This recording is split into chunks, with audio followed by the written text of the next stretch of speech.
2 Corinthians chapter 8. We want you to know, brothers and sisters, about the grace of God that has been granted to the churches of Macedonia. For during a severe ordeal of affliction, their abundant joy and their extreme poverty have overflowed in a wealth of generosity on their part.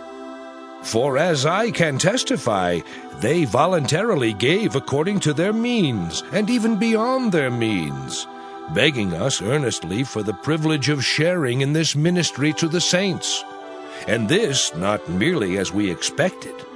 They gave themselves first to the Lord, and by the will of God to us, so that we might urge Titus that, as he had already made a beginning, so he should also complete this generous undertaking among you.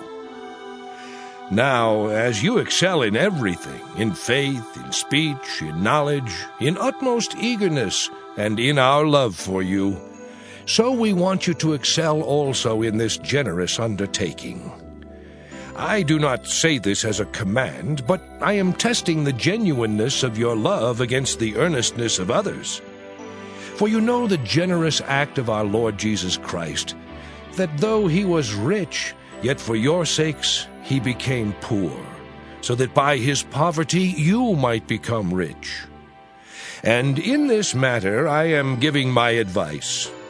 It is appropriate for you, who began last year not only to do something, but even to desire to do something, now finish doing it, so that your eagerness may be matched by completing it according to your means. For if the eagerness is there, the gift is acceptable according to what one has, not according to what one does not have. I do not mean that there should be relief for others and pressure on you, but it is a question of a fair balance between your present abundance and their need, so that their abundance may be for your need, in order that there may be a fair balance.